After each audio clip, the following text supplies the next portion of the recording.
Bueno, buenas tardes. ¿Logran visualizar mi pantalla? Sí, profe. Muy bien, gracias. Muy bien, muchachos, vamos a empezar. ¿Sí? A ver, vamos a, más o Profe, menos ya ¿Cómo? ¿Sí le escucho?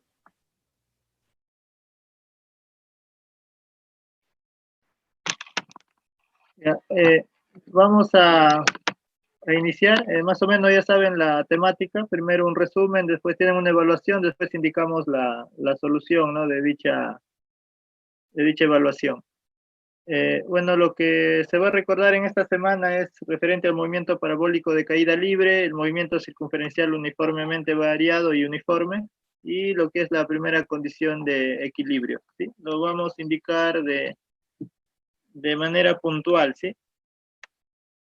A ver, referente al movimiento parabólico de caída libre, lo que debemos tener en cuenta que es un movimiento compuesto, ¿de acuerdo? Es un movimiento compuesto, es una combinación del MRU y el movimiento vertical de caída libre, ¿de acuerdo? Para ello lo que se hace es componer siempre la velocidad en horizontal y vertical, y se analiza la vertical, se analiza la horizontal, ¿no? De todas maneras hay algunas ecuaciones que nos ayudan bastante a resolver este tipo de problemas, que son las siguientes, ¿no? Por ejemplo, el tiempo de vuelo, que es el tiempo que dura todo el movimiento.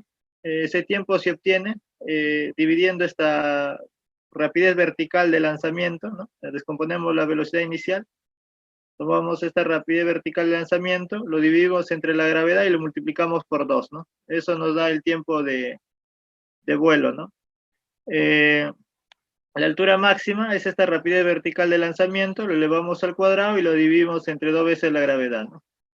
Muy bien, hay una expresión para calcular este alcance horizontal, es en este caso esta velocidad de lanzamiento v, ¿no? Al cuadrado multiplicado, ¿no? Por el seno de 2 veces este ángulo entre g, es una ecuación adicional, y una relación que nos establece una expresión, ¿no? Que nos relaciona en este caso la altura máxima con la alcance horizontal y con el ángulo, ¿no? La tangente del ángulo de tiro es 4 veces la altura máxima dividido entre el alcance. De estas 4 ecuaciones, muchachos, creo que las más relevantes son las de acá, ¿no? Esta ecuación, ¿no? Porque se obtiene del MR1, ¿no? De todos modos, lo pueden tener en cuenta, ¿no? Pero estas 3 ecuaciones de acá sí son importantes, ¿no? Eso es referente al movimiento parabólico de caída libre. Bueno, por acá nos muestran la ecuación de la trayectoria. También no suele usarse mucho, ¿no? Si ustedes hacen la descomposición rectangular, en realidad con eso el problema se puede resolver, ¿no? También vamos a hablar del movimiento circunferencial uniforme. El movimiento circunferencial uniforme es aquel movimiento, ¿no? Con trayectoria circunferencial, que tiene las siguientes características, ¿no? Los ángulos barridos son iguales, si es que los intervalos de tiempo son iguales, y lo mismo sucede con los recorridos, ¿no? Los recorridos son iguales para tiempos iguales, ¿no? Ese es un aspecto importante del MCU, ¿no? En tiempos iguales, ángulos barridos iguales y recorridos iguales también. Algo que debemos tener en cuenta es que en el movimiento circunferencial existe lo que es la rapidez angular, que es el omega, ¿de acuerdo? Este omega se llama rapidez angular, ¿ya? No olvidar ello. La rapidez angular se determina de la siguiente manera, ¿no? El ángulo barrido y el tiempo que tardamos en barrer dicho ángulo, ¿no? La unidad, ¿no? De esta rapidez angular son los radianes por segundo, ¿de acuerdo? Son los radianes por segundo, ¿de acuerdo? Esa es la rapidez angular. El V de acá se llama rapidez tangencial o rapidez lineal. Su unidad en este caso es los metros por segundo, ¿no? Los metros por segundo. Y bueno, ese V lo estamos mostrando acá, ¿no? Acá está el V, ¿no? La rapidez lineal o tangencial. Y bueno, el omega suele representarse así. Ahí está, ¿no? Ahí están las dos rapideces, ¿no? El movimiento circunferencial tiene una aceleración, esa aceleración apunta al centro, se llama aceleración centrípeta, ¿de acuerdo? La aceleración centrípeta, su módulo se determina de la siguiente manera, ¿no? Es la rapidez lineal al cuadrado entre el radio, o la rapidez angular al cuadrado por el radio, ¿no? De esa manera se determina. Acá hay algunas ecuaciones adicionales. Por ejemplo, la rapidez angular, ustedes lo pueden calcular de esta forma. 2pi entre la frecuencia, ¿de acuerdo? Y lo pueden calcular así, ¿no? Es 2pi entre la frecuencia, o lo pueden calcular en este caso de la siguiente manera, ¿no? Disculpen, 2pi entre el periodo acá. La rapidez angular también lo pueden calcular así, 2pi entre el periodo, o 2pi por la frecuencia, ¿no? O sea, también es una ecuación adicional, no lo están indicando acá, pero yo lo estoy indicando para tenerlo en cuenta, ¿no? Muy bien, eso sería referente al movimiento circunferencial uniforme, ¿no? Recordar esas ecuaciones.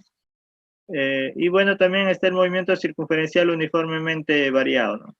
También la trayectoria es una circunferencia, pero en este caso en intervalos de tiempos iguales los recorridos sí son diferentes, ¿no? Tanto los recorridos como los ángulos barridos, ¿no? Son diferentes, ¿no? En el MSV se cumple lo siguiente, ¿no? O sea, ya lo mencionamos, ¿no? En intervalos de tiempos iguales, recorridos y ángulos barridos son diferentes, ¿no?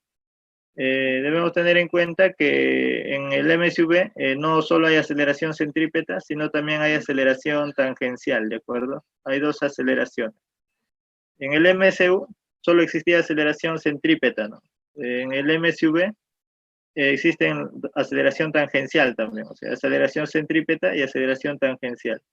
La resultante de estas dos aceleraciones nos da lo que es la aceleración del cuerpo, conocida como aceleración total, ¿de acuerdo? Ahí está, ¿no? Esta aceleración total, indicada como A, su módulo se determina así, ¿no? Aceleración tangencial al cuadrado más aceleración centrípeta al cuadrado es raíz a la raíz, ¿no? La aceleración tangencial se calcula de esta forma, alfa r, donde el alfa es la aceleración angular.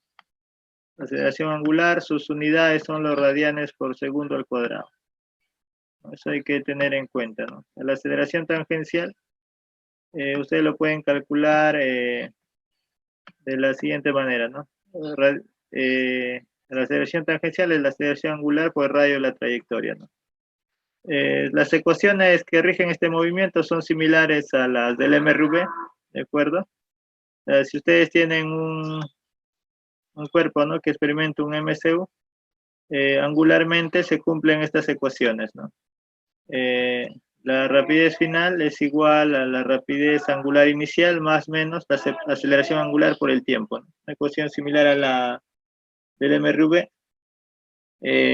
El recorrido angular, o sea, este teta, es la semisuma de rapideces angulares, rapidez angular inicial más rapidez angular final entre dos, todo multiplicado por el tiempo.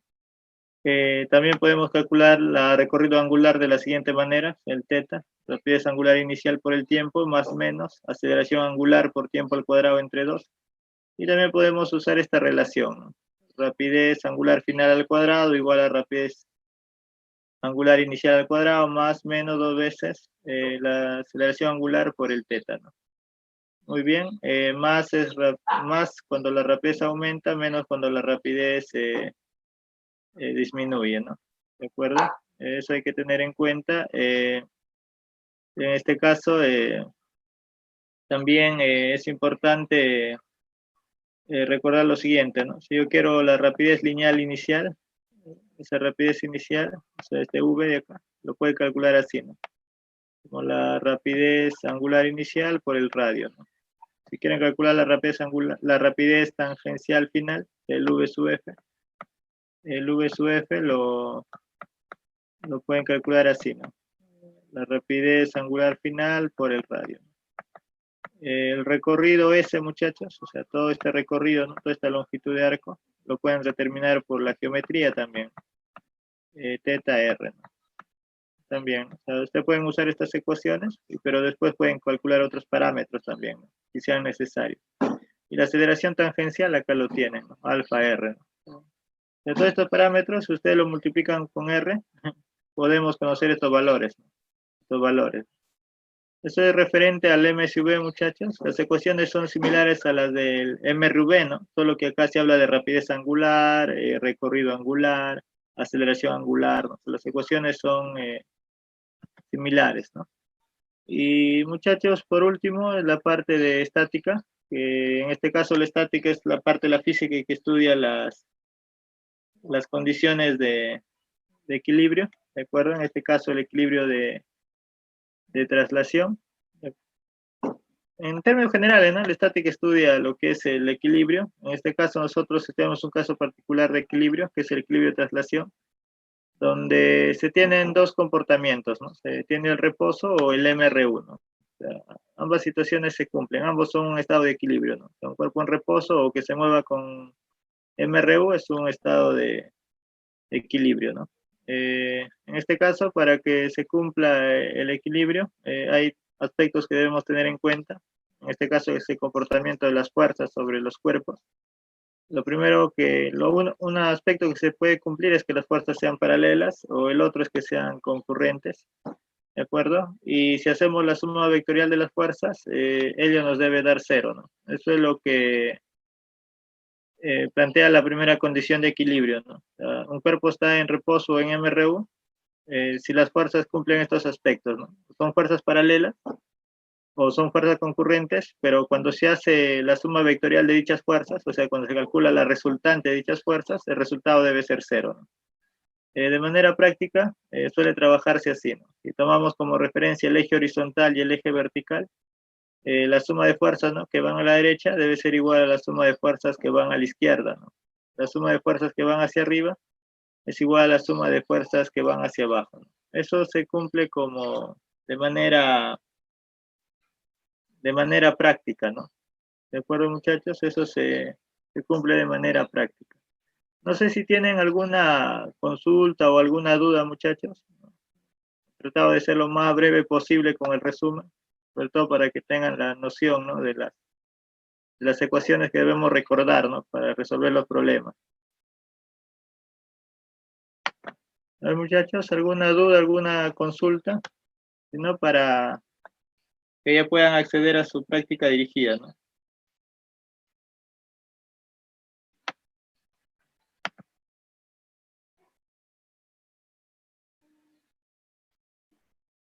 Muy bien. La rapidez lineal, o sea, el V, se relaciona con la rapidez angular siempre con esta ecuación, ¿no? La rapidez angular por radio, ¿no? Siempre se relaciona de esa manera, ¿no? Para si la rapidez lineal cambia, es porque el omega cambia, ¿no? Y indicaba, ¿no? En un caso particular, si quieren la rapidez inicial, necesita la rapidez angular inicial, ¿no? O en caso que eran la rapidez lineal final, acá necesita la rapidez angular final, ¿no? Eso es lo que habíamos indicado, ¿no? Y todo por el radio, ¿no? Pero después la rapidez lineal con la rapidez angular en general es así, de esa forma, ¿no? El V es omega R, ¿no? Eso hay que tener en cuenta. Muy bien, muchachos. ¿Está bien? ¿Está claro entonces? A ver, muchachos, voy a activar su práctica. A ver, muchachos, ¿pueden visualizar la pantalla? ¿Me confirman? Sí, profe. Sí, se ve, gracias. Sí, profe. Está, gracias. Muy bien, muchachos, entonces vamos a iniciar la solución de la práctica dirigida número 2. Bueno, el objetivo de la práctica es para que ustedes puedan comparar soluciones o por ahí puedan ver cómo se abordan los problemas, ¿no?, en caso haya habido alguna dificultad, ¿no? En el caso para resolver los problemas de física, pues, muchachos, es aparte de las ecuaciones, ¿no?, que es importante tenerlas en cuenta. La interpretación adecuada del problema es importante también, ¿no? Eso ayuda bastante. Muy bien, entonces vamos a empezar con el problema número 1. Cualquier duda, cualquier consulta que tengan lo pueden hacer, muchachos. Lo pueden hacer por medio del chat o pueden también usar el micrófono, no hay problema, ¿de acuerdo? A ver, en el problema número 1 plantean lo siguiente. Dice, un avión de socorro vuela horizontalmente y con velocidad constante de 90 metros por segundo, ¿no?, a una altura de 500 metros. A ver, en el primer párrafo del problema nos hablan de un avión de socorro y nos dicen que vuela a velocidad constante, ¿no? Si te dicen que se mueve a velocidad constante, lo que nos están indicando es que el avión experimenta un MRU, ¿no? Un MRU, y bueno, respecto de la Tierra, pues está volando a una altura de 500 metros. Dice, a una cierta distancia hay una pequeña isla, ¿no? Con unos náufragos. Y nos preguntan lo siguiente, ¿no? ¿A qué distancia horizontal debe soltar una mochila con víveres para que llegue a su destino? Muy bien. En el problema 1, lo que nos plantean es lo siguiente, ¿no? Se tiene un avión de rescate, ¿no? Está sobrevolando el avión con rescate, trasladándose con MRU, y a cierta distancia, ¿no? De la ubicación donde está el avión, se va a soltar una mochila con víveres, ¿no? El objetivo es que al soltar la mochila, esa mochila logre llegar a la isla, ¿no? Ese es el objetivo. Ahora, como el avión se está moviendo, la mochila tiene la velocidad del avión, ¿no? O sea, la mochila, si el avión, asumimos, se mueve a la horizontal, se está moviendo de esta forma, la mochila, ¿no? Que es parte del avión en un inicio, ya tiene esta velocidad horizontal, ¿no? O sea, si lo suelta de esta posición, la mochila, como tiene un movimiento horizontal, va a comenzar a avanzar, ¿no? Va a comenzar a avanzar a la derecha, ¿de acuerdo? Y bueno, debido a la acción de la Tierra, que hace que los objetos caigan, la mochila también va a empezar a caer a la vez, ¿no? Por lo cual se tiene un movimiento tanto a la derecha como un movimiento hacia abajo, ¿no? Eso es lo que va a suceder, ¿no? Entonces vamos a indicar esa característica, ¿no? Bueno, primero indiquemos que nos dicen que el avión está sobrevolando a una altura de 500 metros, ¿no? Debe encontrarse a una distancia de la isla, ¿no? En el instante que suelta la mochila. La mochila, muchachos, al inicio no tiene velocidad vertical, pero sí tiene la velocidad horizontal del avión, ¿no? Y lo que habíamos indicado, ¿no? Dado que la mochila tiene esa velocidad horizontal del avión, comienza a avanzar horizontalmente, pero debido a la acción de la gravedad también comienza a caer, ¿no? Por lo tanto, la mochila comienza a describir esta trayectoria, ¿no? Que es una trayectoria en realidad parabólica, ¿no? Muy bien. A nosotros nos piden el valor de la distancia, ¿no? O sea, ¿qué distancia de la isla, ¿no? Debe soltarse esta mochila para que llegue a la isla, ¿no? Esa es la pregunta, ¿no? Entonces, lo que nos piden es determinar el valor de D. El D es un parámetro horizontal, así que empezamos analizando lo horizontal, ¿no? En lo horizontal debemos recordar que en un movimiento parabólico de caída libre hay un MRU, ¿no? En un movimiento parabólico de caída libre hay un MRU, y en el MRU solo hay una ecuación, ¿no? Que gobierna todo ese movimiento, y es la siguiente, ¿no? Rapidez, en este caso horizontal, por el tiempo, ¿no? Esa ecuación es la del MRU, ¿no?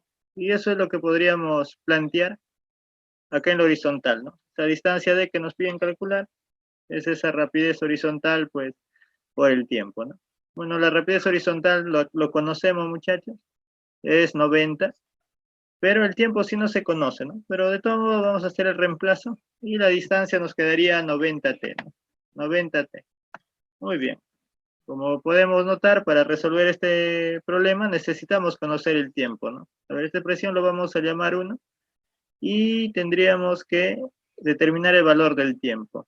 Otro aspecto que deben tener en cuenta, muchachos, es que en la mayoría de problemas de movimiento vertical de caída libre, el tiempo suele obtenerse analizando la vertical, ¿no? En mayoría de los problemas. Hay algunos problemas, ¿no? Que a veces el dato del tiempo lo podemos obtener en lo horizontal, pero son escasos esos problemas. En la mayoría de problemas de parabólico de caída libre, el tiempo se obtiene analizando la vertical. Y eso es lo que vamos a hacer. Vamos a analizar la vertical. En la vertical, como está la aceleración de la gravedad, no olvidar que la aceleración de la gravedad es vertical hacia abajo. Entonces, jóvenes, tenemos que trabajar con las ecuaciones del movimiento vertical de caída libre. Las ecuaciones del movimiento vertical de caída libre son 4 ecuaciones en realidad. Son 4 ecuaciones, ¿no? Acá las voy a indicar. Por ejemplo, la primera nos permite calcular la rapidez final, ¿no? Que se determina así, ¿no? Rapidez inicial más menos aceleración de la gravedad por tiempo. La otra ecuación también me permite conocer la rapidez final, pero en este caso relaciona los cuadrados, ¿de acuerdo? Así, ¿no? De esta forma, más o menos 2 veces la aceleración de la gravedad en módulo por la altura. Otra ecuación me permite calcular la altura, ¿no? Rapidez inicial por tiempo, más o menos, un medio de la aceleración de la gravedad por tiempo al cuadrado, ¿no?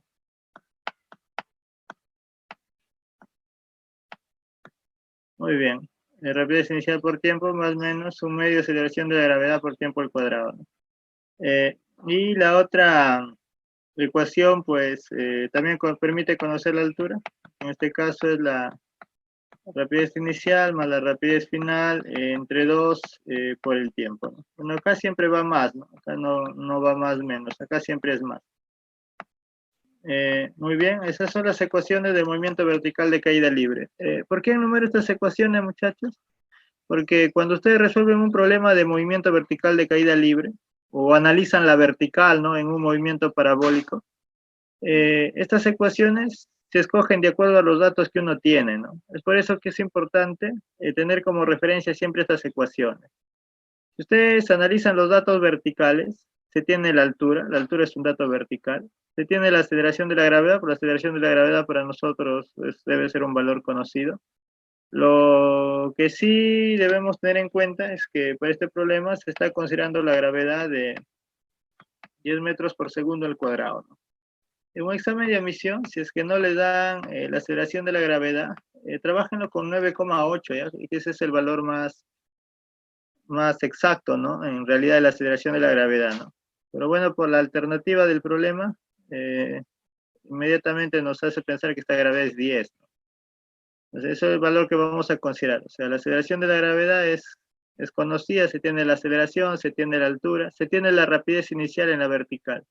Se tiene esos parámetros. Entonces, y se requiere el tiempo, ¿no? Entonces, la idea es usar ecuaciones que me involucren esos parámetros, ¿no? Y ahí comienzan a descartar ecuaciones, ¿no? Acá no, porque me pide rapidez final, no conozco. Acá también, rapidez final. Acá también me pide rapidez final, entonces descarto. Y nos quedamos con esta tercera ecuación, ¿no? Y esa ecuación es la que vamos a usar en el cálculo del tiempo, ¿no? La altura es la rapidez inicial en la vertical por el tiempo, más el módulo de la aceleración de la gravedad, tiempo al cuadrado entre 2, ¿no? Muy bien, muchachos, se usa acá más porque el cuerpo está cayendo, ¿no? Por esto se usa más, porque si es que subiera va con menos, ¿no? Acá va más. Y bueno, ahí es cuestión de reemplazar. Esta rapidez es 0, así que todo se hace 0, así que nos queda 500 igual a 10 t cuadrado sobre 2, ¿no? Bueno, el tiempo sale 10, en lo cual nos permite reemplazar pues ese valor en 1, ¿no? 90 por 10 sería la distancia, eso nos da 900 metros, ¿no? Esa sería la solución, muchachos, al problema número 1. No sé si tienen alguna duda o alguna consulta. ¿Queda clara la solución? ¿Se entiende la solución, muchachos? Sí, ¿Qué profe. dicen? ¿Sí está bien? ¿Sí está Sí, claro? ¿No hay profe. alguna? Ya está bien. Bueno, entonces pueden tomar captura de pantalla, muchachos. Por ahí tengan de referencia ya la solución. ¿De acuerdo? Muy bien. Ahora vamos a pasar al problema número 12.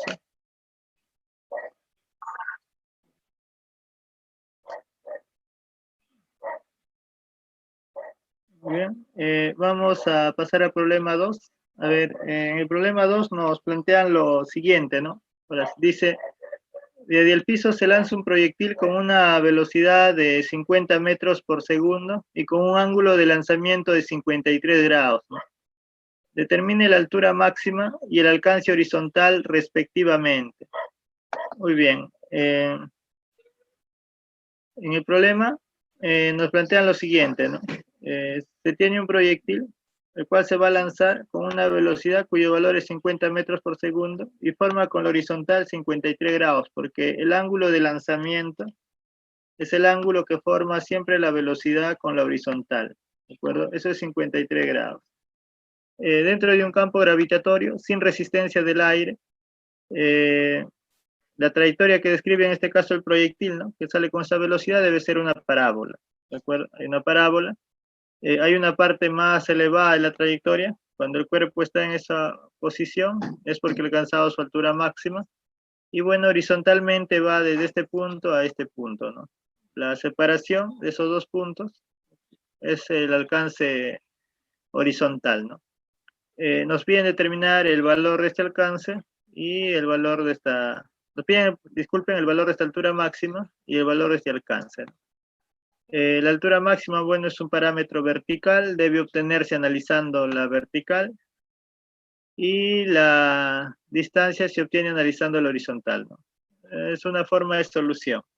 Si voy a analizar horizontal y vertical, no me conviene que mi velocidad esté así, de esa manera. Hay que realizar la descomposición rectangular. Para realizar la descomposición rectangular, se ubica al vector a descomponer en un rectángulo, ¿no? Así como está. Como el vector sale de este vértice, sus componentes también salen, ¿no? Componente hacia arriba, componente hacia la derecha, ¿no? O sea, componente vertical, componente horizontal. Ahí están las componentes. Sus valores son 40 y 30, y eso se obtiene, muchachos, del triángulo de 33 y 50, de 37, disculpen, y 53. Esta, ¿no? O sea, tiene ese triángulo rectángulo, el de ángulo de acá es 53, el ángulo de acá debe ser 37, y la proporcionalidad de lados pues es conocida, ¿no? A 53 se le pone un múltiplo de 4, le es adyacente un múltiplo de 3, y la hipotenusa es 5, ¿no? Si ustedes observan, ese triángulo se nota acá, ¿no? En esta figura, donde la hipotenusa es 50, o sea, es 5 por 10, ¿no? Entonces 53 se le debe poner 4 por 10, o sea, 40. O sea, la vertical que se le pone a 53 es 40.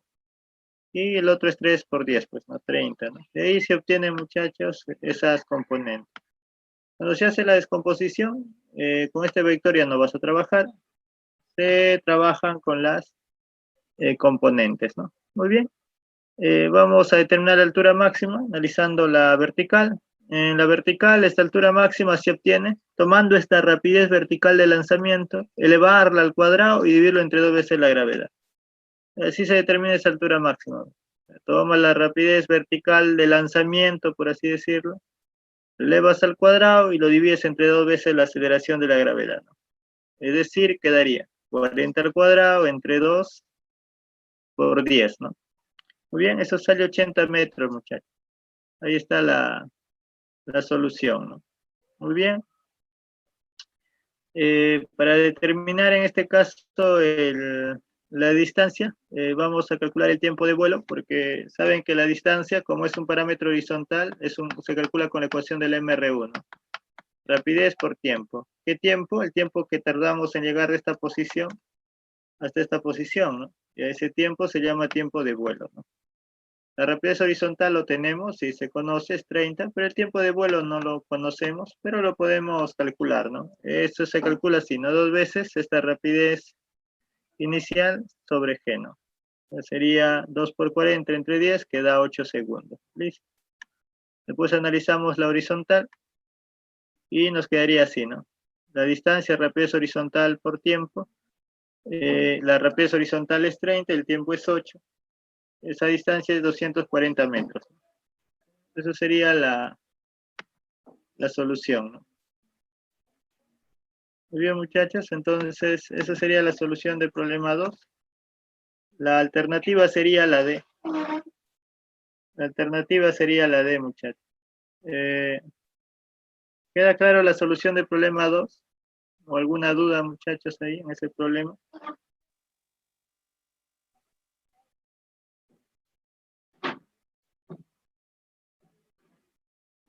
¿Se entiende la solución del problema 2, muchachos? ¿Todo bien? Excelente. Cualquier duda, muchachos, indíquenlo, ¿sí? ¿De acuerdo? No se queden con las dudas. ¿De acuerdo? Muy bien, ahí está la solución entonces del problema número 2, ¿no? Así se recomienda trabajar los problemas de parabólico de caída libre, ¿no? O sea, hacer la descomposición, analizar en la horizontal y en la vertical, ¿no? Eso siempre se recomienda así, ¿no? Con ello, claro, eso te permite calcular parámetros horizontales y verticales, ¿no? Eso también hay que tener en cuenta. Muy bien, entonces pueden tomar su captura de pantalla, muchachos, del problema número 2, para indicar la solución del problema número 3. ¿De acuerdo? Para indicar la solución del problema número 3. Aquí hay otra forma de resolver también el problema, ¿no? A verlo, antes de pasar al problema 3, lo voy a sugerir nada más. Por ejemplo, el alcance horizontal, en nuestro resumen habíamos indicado que se calcula así, ¿no? Rapidez al cuadrado por el seno de 2 teta, ¿no? Todo ello dividido entre la gravedad, ¿no? Todo lo tienes, ¿no? El V es 50, esto sería el V. Ahí no se hace ninguna descomposición, ¿no? Sino de frente se reemplazan los valores, ¿no? El V es 50, bueno, el teta, el seno de 2 teta lo puedes desdoblar, pues, ¿no? El seno de 2 teta lo puedes escribir así, ¿no? 2 seno de teta por coseno de teta, ¿no? O sea, teta es 53, ¿no? También en determinar la gravedad es 10, hallas la distancia, ¿no? Y después pueden usar esto, ¿no? La tangente de teta es 4 veces la altura máxima entre la distancia, ¿no? Bueno, también es otra opción, ¿no? La distancia lo calculan con esta expresión, la tangente de teta, bueno, el ángulo es conocido, con ello ya calculan la altura máxima, ¿no? Es otra opción, ¿no? Lo pueden verificar, muchachos, debe salir lo mismo, ¿no? No debe salir otra respuesta. Ahí está. Muy bien, muchachos, es como algo adicional, lo pueden intentar y verifican el resultado, ¿no? Pero la forma que más se recomienda para resolver es esto de acá, ¿no? ¿Por qué? Para que no se llenen de fórmulas, ¿no? Como pueden notar, pues, llegan a los mismos resultados. Muy bien, ahora sí, continuamos. Vamos a indicar la solución del problema número 3, en el cual nos indican lo siguiente, ¿no? Un proyectil se lanza desde una superficie horizontal, ¿no? Un proyectil se lanza desde una superficie horizontal y este realiza un movimiento parabólico de caída libre, ¿no? O sea, si tiene un proyectil, se le va a lanzar de una superficie horizontal y va a realizar un movimiento parabólico de caída libre, dice con un alcance horizontal máximo de 180 metros, ¿no? Y un tiempo de vuelo de 6 segundos. El tiempo de vuelo es lo que dura todo el movimiento. Determine la rapidez del proyectil 2 segundos posteriores a su lanzamiento, ¿no? A ver, a nosotros nos plantean lo siguiente, ¿no? Desde el piso se va a lanzar un proyectil con una determinada velocidad, ¿no? Desviada con la horizontal. Para que describa trayectoria parabólica debe tener una desviación del horizontal. Y lo que nos indican es lo siguiente, ¿no? Que logra un alcance, en este caso de 180 metros, y que su tiempo de vuelo es 6 segundos, ¿no? 6 segundos, y con esa información nos piden su rapidez 2 segundos después de su lanzamiento, ¿no? O sea, lanzamos en esta posición, 2 segundos después debe estar en esta posición, y ahí nos piden calcular su rapidez, ¿no? Muy bien, vamos a proceder, muchachos, a hacer la descomposición rectangular. Sería de la siguiente manera. Como yo conozco el tiempo de vuelo, que es de 6 segundos, voy a poder calcular esta componente vertical. ¿Por qué? Porque se sabe que se sabe lo siguiente, ¿no? Que el tiempo de vuelo, pues es 2 veces la componente vertical, ¿no? De la velocidad al inicio entre la gravedad, ¿no? Ese es el tiempo de vuelo, ¿no? O sea, tomo esta componente vertical, ¿no? La componente vertical que está acá, ¿no? Lo tomo, lo divido entre 10, lo multiplico por 2 y me da el tiempo de vuelo, ¿no? Eso es lo que habíamos indicado en la teoría. Ya está. Bueno, ahí al operar conocemos esa componente que es 30, ¿no? Ahí está. Ya se conoce esa componente, 30. En el horizontal también podemos plantear la ecuación del m RU, ¿no? Donde el D es igual a la rapidez horizontal por el tiempo, ¿no? El D es 180, el VX no lo conozco, el VX es esta componente de acá. Pero el tiempo sí, ¿no? Es 6, ¿no? Es dato. También sale 30, ¿no? Muy bien, ahí está 30, ¿no? Ahí está. Muy bien, ya conocen las componentes de la velocidad. Cancelo este vector, trabajo con las componentes, ¿no? Luego de 2 segundos, mi cuerpo va a estar aún subiendo, porque el tiempo de subida, muchachos, es la mitad del tiempo de vuelo, ¿no? En un movimiento parabólico, la mitad del tiempo se usa para subir, la otra mitad del tiempo para bajar, ¿no? Siempre y cuando hablemos del mismo nivel, ¿no? O sea, como es 6 segundos, el tiempo de vuelo, o sea, 3 para subir, 3 para bajar. A nosotros nos piden la rapidez del proyectil 2 segundos después de su lanzamiento. O sea, debe estar subiendo todavía. Bueno, este proyectil aún está subiendo. Como es un movimiento vertical, movimiento parabólico de caída libre, en la horizontal hay un MRU, es decir, si acá había una velocidad horizontal de valor 30 metros por segundo, acá también, 30 metros por segundo. La vertical, muchachos, sí está cambiando, porque está en esa dirección, pues la aceleración de la gravedad, ¿no? En ese eje, ¿no? La vertical está la aceleración de la gravedad, que por condición de problema es 10 metros por segundo al cuadrado, ¿no? Es importante saber interpretar esta aceleración de 10 metros por segundo al cuadrado, ¿no? Lo que nos están indicando es que por cada segundo que pasa, la rapidez va a cambiar en 10, ¿no? Puede aumentar en 10 o puede disminuir en 10. Si ustedes recuerdan el movimiento vertical de caída libre, cuando los cuerpos suben, la rapidez disminuye en 10 por cada segundo.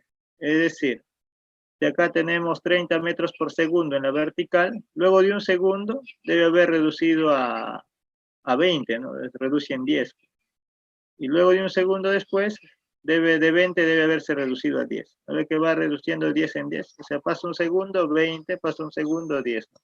¿No? Luego de 2 segundos, esa componente vertical vale 10 metros por segundo. Listo. O sea, luego de 2 segundos, mi velocidad tiene estas componentes. Vy, Vx. Para calcular la rapidez en esta posición, debo conocer la velocidad en esta posición. Y la velocidad es la resultante de estas dos componentes.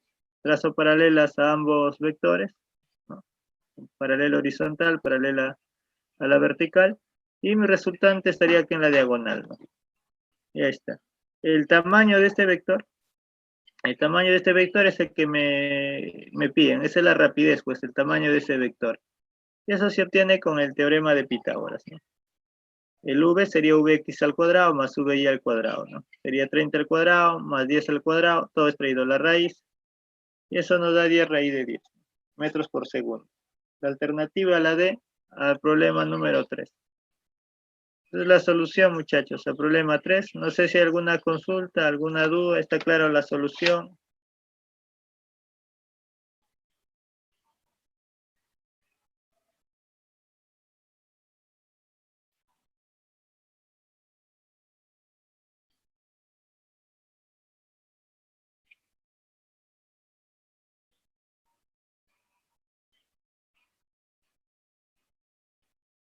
Pero muchachos, ¿está claro la solución? ¿Alguna duda? ¿Algo que no quede claro? Para volverlo a explicar. ¿Todo está bien?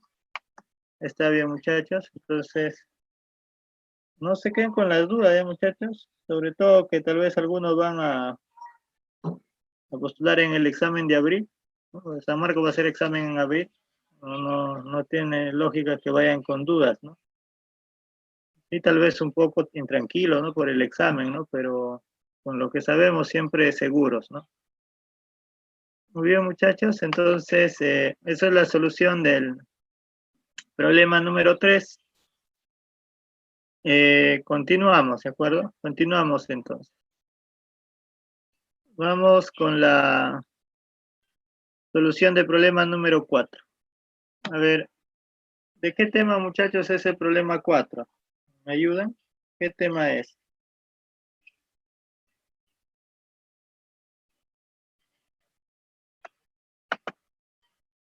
Ah, muy bien, es del movimiento circunferencial uniforme, ¿no? Bien, ya está muy bien, ahí muchachas, ya conocen el tema, ¿no? MSU, profe. Claro, es un MC1. Muy bien, excelente. Entonces vamos a indicar la solución.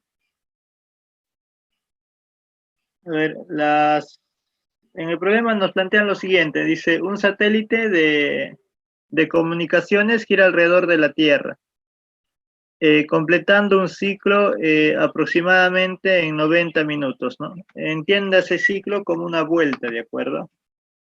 El ciclo es una vuelta, ¿no? O sea, nos hablan de un satélite de telecomunicaciones que está girando alrededor de la Tierra, ¿no? O sea, acá está la Tierra. Y bueno, los satélites de telecomunicaciones giran cerca a la Tierra, ¿no? No giran muy alejados de la Tierra. Cerca a la Tierra giran. ¿De acuerdo?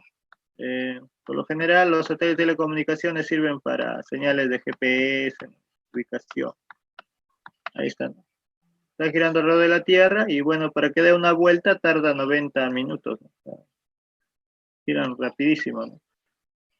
Comparado con la rapidez de giro de la Tierra, que para dar una vuelta tarda 24 horas, estos satélites tardan solo 90 minutos, ¿no?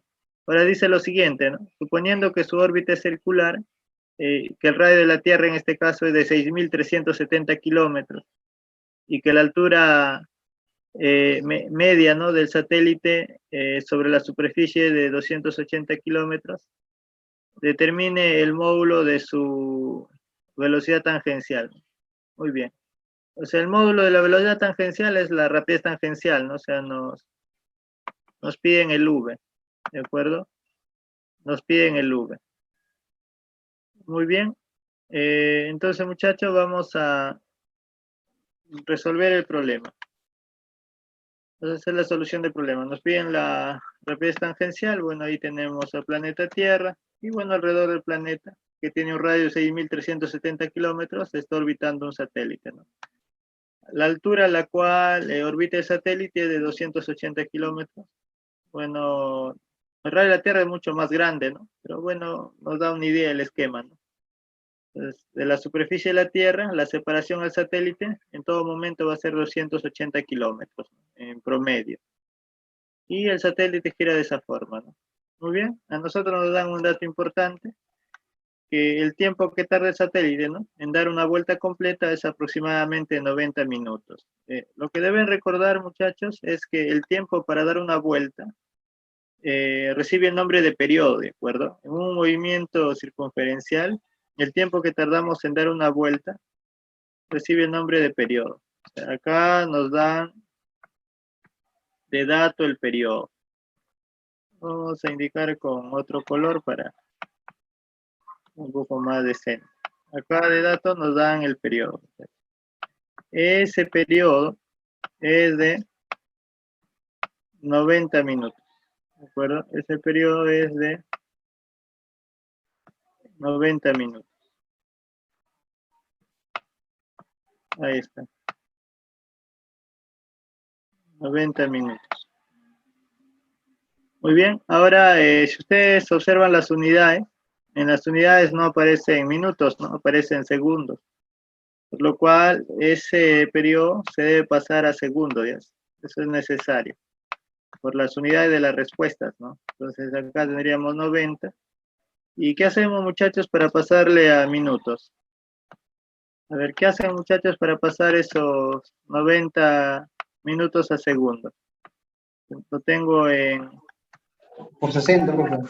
Claro, por 60, ¿no? Excelente. Muy bien, claro, los 90 que tenemos acá, le vamos a multiplicar por 60 y eso ya nos va a quedar en segundos, ¿no? Eso es lo primero que debemos tener en cuenta, ¿no? Ahí está.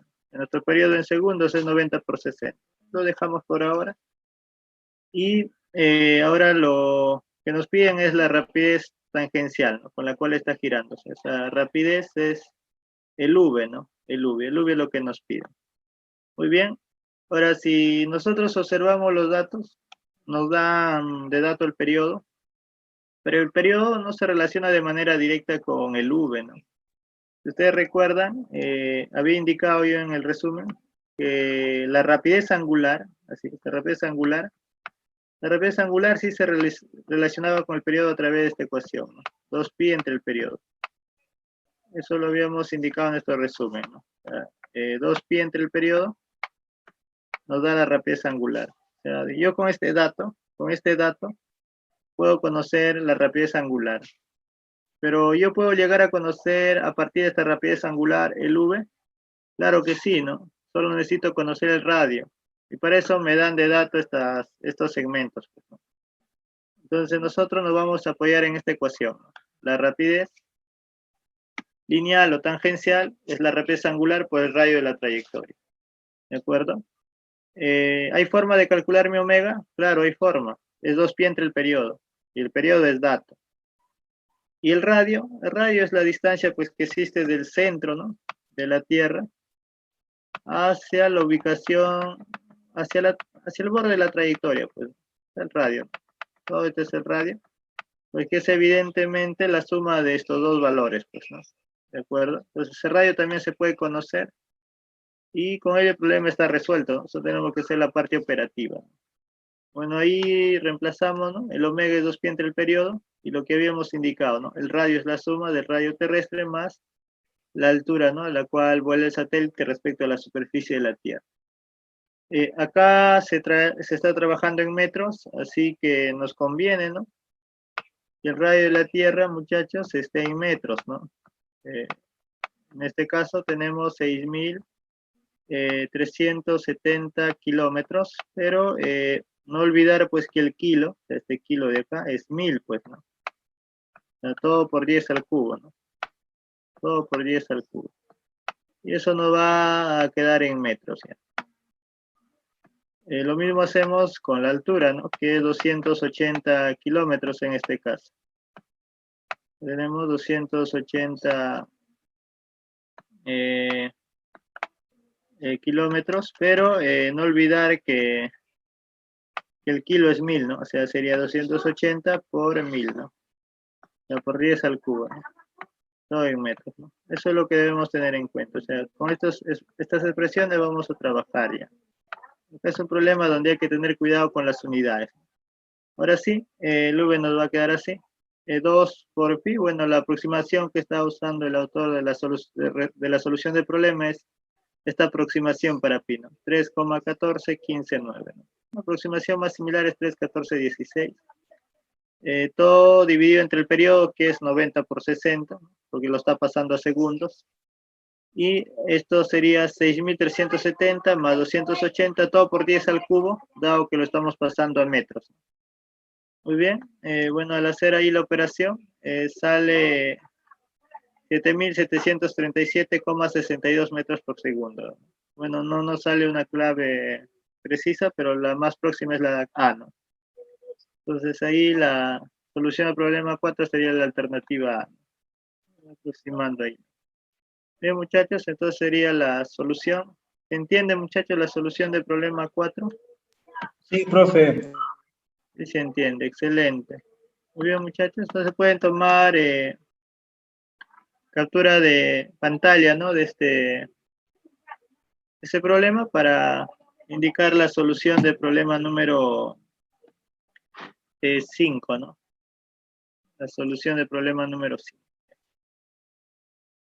Hay que tener bastante cuidado con las unidades, ¿no? Eso sí es importante, muchachos, porque a veces solemos acordarnos de las ecuaciones y a veces reemplazamos y no sale, ¿no? ¿Y cuál es el error? La unidad, ¿no? La unidad. Entonces, eso es importante. Siempre trabajar con las unidades adecuadas, ¿no?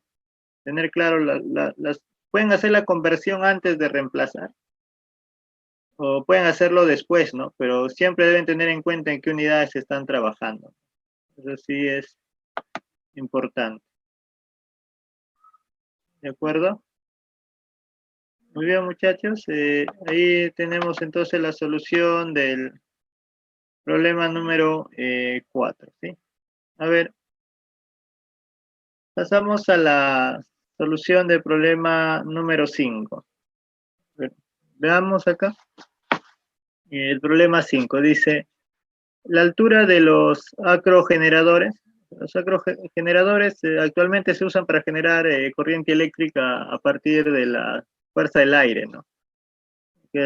O qué es la energía eólica, ¿no? Bueno, acá nos hablan de un acrogenerador dice que su altura suele ser de 50 o 60 metros, ¿no? Y la mayoría tiene 3 aspas o paletas, cada una de las cuales tiene una longitud de 20 metros, ¿no? La mayoría de los acrogeneradores tienen aspas que tienen una longitud, ¿no?, de 20 metros, ¿no? Dice, para que comiencen a funcionar, la velocidad del viento debe ser de 4 metros por segundo, mientras que por motivos de seguridad dejan de funcionar cuando la velocidad del viento va a superar los 25 metros por segundo. Entonces, lo que nos dan de información en el segundo párrafo es que para que el acrogenerador, ¿no?, funcione, la velocidad está entre ciertos límites, ¿no? O sea, la velocidad del viento, ¿no?, para el adecuado funcionamiento, acá lo voy a indicar, el valor, ¿no?, de la velocidad del viento para que el acrogenerador pueda funcionar está entre este rango de valores, ¿no? Mínimo 4 metros por segundo, 4 metros por segundo mínimo, y como máximo debe ser 25 metros por segundo. Una velocidad menor a 4, el acrogenerador no funciona, y mayor a 25 podría funcionar, pero se prefiere que no funcione por cuestiones de seguridad. Entonces, eso es lo que nos están dando, ¿no? La velocidad del viento, ¿no?, para que los acrogeneradores puedan trabajar, debe estar entre ese rango de valores, ¿no? Ahora, la pregunta es la siguiente, ¿no? Determine el rango de velocidades angulares, ¿no?, entre los cuales trabajan, y dé como respuesta a sus módulos. A nosotros nos piden la rapidez angular, ¿no?, a la cual va a trabajar el acrogenerador, porque el acrogenerador gira. Como es un sistema de aspas, ya tenemos más o menos así. Como es un sistema de aspas, ¿no?, estas aspas giran cuando viene la corriente del viento, ¿no? La corriente de viento le transmite movimiento y la aspa comienza a girar, ¿de acuerdo? De acuerdo a la fuerza, ¿no?, con la cual el viento transmite su movimiento, la rapidez angular, ¿no?, con la cual gira la aspa, pues va cambiando de valor, ¿no? Lo que sí sabemos es que si el viento, por ejemplo, incide sobre el aspa con 4 metros por segundo, entonces este punto, ¿no?, del acrogenerador debe estar girando con esa rapidez, 4 metros por segundo, ¿no? La fuerza mayor se da en las paletas, ¿de acuerdo?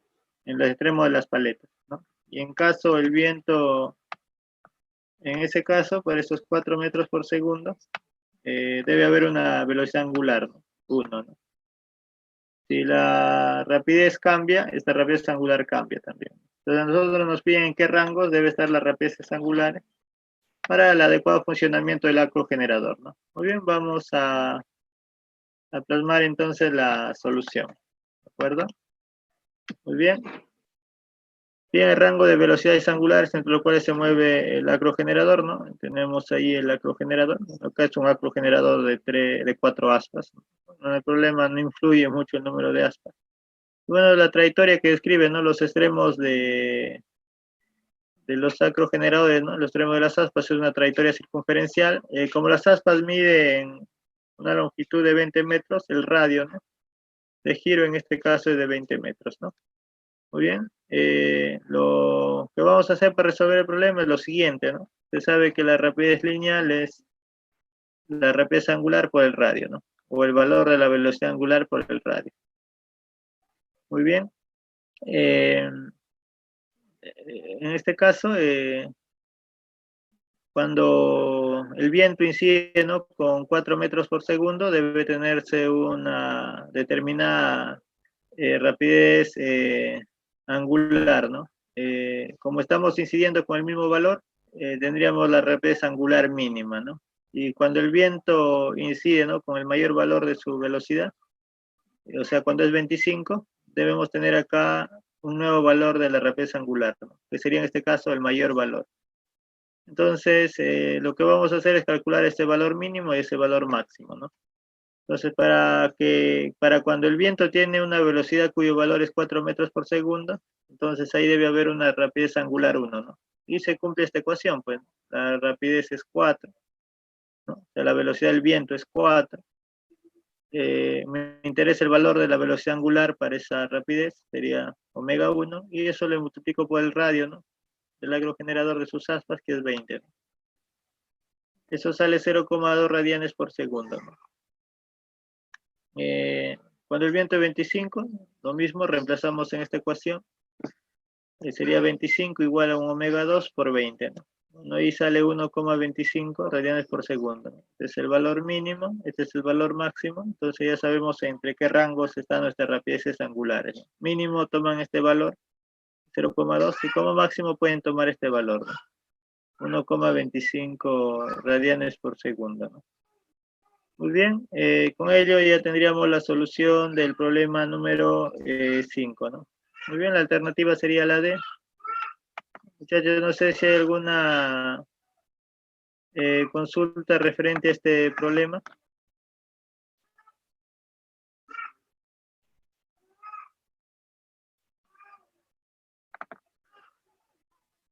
Muy bien. ¿Todo bien, muchachos? Muy bien, excelente.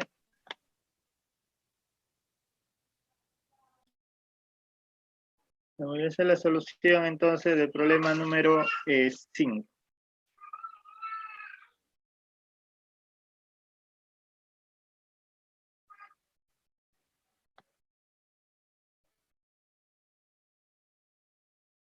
Muy bien, ahora muchachos vamos a continuar. Vamos a indicar la solución del problema número 6.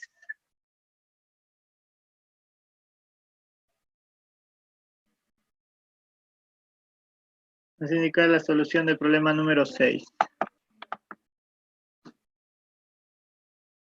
Los problemas son 10 problemas son, ¿no? Los que tienen que resolver.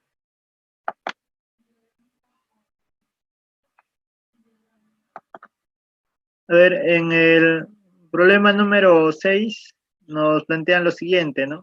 Dice, en un velódromo de 400 metros, ¿no?, de radio, un ciclista partiendo del reposo logra la rapidez de 72 kilómetros por hora en 50 segundos, ¿no?, de haber iniciado su movimiento. A partir de ese instante mantiene dicha rapidez constante, ¿no? ¿Cuál es el valor de su aceleración tangencial en la primera etapa de su movimiento? Se nos pide el valor de la aceleración tangencial cuando el ciclista inicia su movimiento y hasta que alcanza esta rapidez. Muy bien, vamos a esquematizar el problema. El velódromo es una pista de atletismo, ¿no? Es una pista de ciclismo, disculpen, donde, bueno, los ciclistas describen trayectorias circunferenciales, ¿no? Bueno, nos dan de dato el radio del velómetro, que en este caso es 400 metros, y nos hablan de un ciclista que va a partir del reposo, ¿no? O sea, va a tener una rapidez inicial de 0, comienza su movimiento, debe tener aceleración tangencial porque su valor de su rapidez va a cambiar, bueno, va de 0, y describe una trayectoria circunferencial hasta que su rapidez llega a los 72 kilómetros por hora, ¿no? Por las unidades nos conviene que esta rapidez, ¿no?, que está en kilómetros por hora, esté en metros por segundo, por lo cual hay que multiplicarle por un factor de conversión, ¿no? Ese factor, ¿no?, de conversión, ¿no?, que nos permite pasar de kilómetros por hora a metros por segundo es el 5 sobre 18, ¿no? Sería 72, que multiplica 5 sobre 18. Todo ello es igual a 20 metros por segundo, ¿no? Todo ello es igual a 20 metros por segundo. Muy bien. Ahí la rapidez final es 20 metros por segundo. Entonces. A ver, muchachos. Bueno, si observamos los datos, se tiene la rapidez inicial, se tiene la rapidez final, nos piden la aceleración y se tiene el tiempo, ¿no? El tiempo para hacer ese cambio de 50 segundos, ¿no? Las ecuaciones del MSV, muchachos, son similares a las del MRV, ¿no? Yo puedo plantear lo siguiente, ¿no? Mi rapidez final es igual a mi rapidez inicial, estoy acelerando más mi aceleración, en este caso tangencial, por el tiempo, ¿no? ¿Podría usar esa ecuación? Creo que sí, ¿no? Porque esto es dato, se conoce, acá también. Esto es lo que me piden, pero el de acá es dato también, ¿no? La ecuación nos va a ayudar a resolver el problema, ¿no? Entonces, como el ciclista realiza un MSV, ¿no? Pues eso es lo que vamos a asumir, es un MSV, se cumple esta ecuación, ¿no? Rapidez final igual a rapidez inicial, más porque estamos acelerando, magnitud de la aceleración tangencial por el tiempo, ¿no? Muy bien, ahora sí reemplazamos.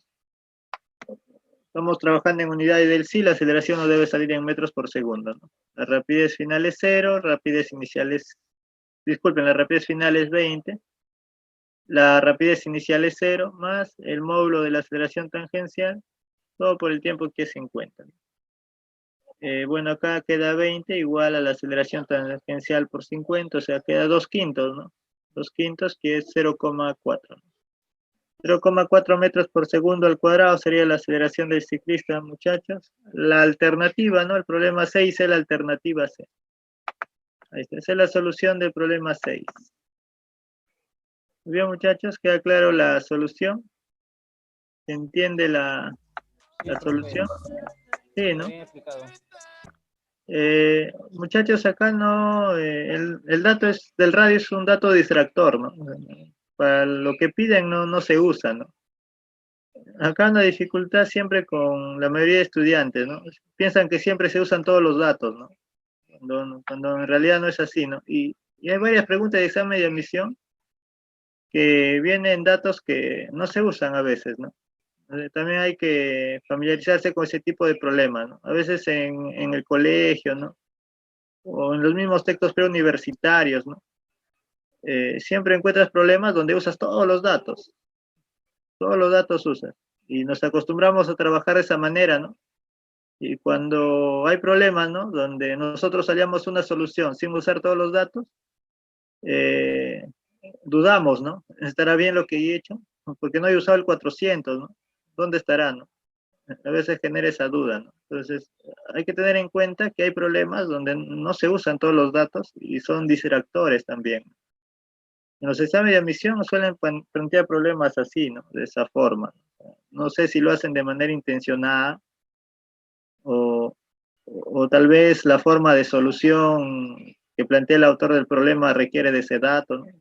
Son varias cuestiones que pueden darse, ¿no? Pero hay que estar atento a ese tipo de problemas también. Si tú por alguna razón no usas los datos, no es porque no esté bien lo que estés haciendo, ¿no? Tal vez no es necesario, ¿no? Muy bien. Ahí se tiene la solución del problema 6. Vamos a pasar al problema número 7 entonces. Ya. A ver, ahí está. A ver, indiquemos la solución del problema 7. Dice, la ingeniería como ciencias aplicadas permite la aplicación de las leyes físicas. Y en estática es muy importante las condiciones para el equilibrio de los cuerpos, como estructura de puentes o hacer todo un arreglo de poleas, ¿no? Pues en el primer párrafo del problema nos indican, ¿no? Que la ingeniería es una aplicación de las ciencias en realidad, ¿no? En este caso, la ingeniería pues es la aplicación de la física, ¿no? ¿De acuerdo? La ingeniería es la aplicación de la física, ¿no? Eso hay que tener en cuenta, ¿no? Y nos dicen que es importante en este caso las leyes físicas, ¿no? Por ejemplo, cuando se habla de la construcción de los puentes, ¿no? De sus estructuras, o arreglos como las poleas. En realidad, la estática, sus leyes, pues, son importantes, ¿no? Porque gracias a la ley de la estática, pues, construimos nuestros hogares, ¿no? Nuestras casas, nuestra casa, ¿no? Que nosotros hemos construido se basa en las leyes de la estática, ¿no? Independientemente de qué material esté hecho, ¿no? Pues si nosotros, en el Perú, por ejemplo, ¿no? De acuerdo al lugar geográfico, ¿no? Donde viven las personas, se tienen construcciones particulares. Las construcciones que se tienen en la costa son muy distintas a las que se tiene en la sierra y en la selva, ¿no? Pero en todas esas construcciones se usan las mismas leyes, ¿no? Las mismas leyes de la física, ¿no?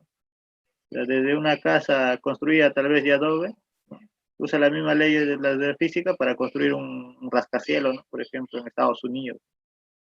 La ley de la física son las mismas, ¿no? Para hacer cosas básicas hasta para hacer cosas más complejas, ¿no?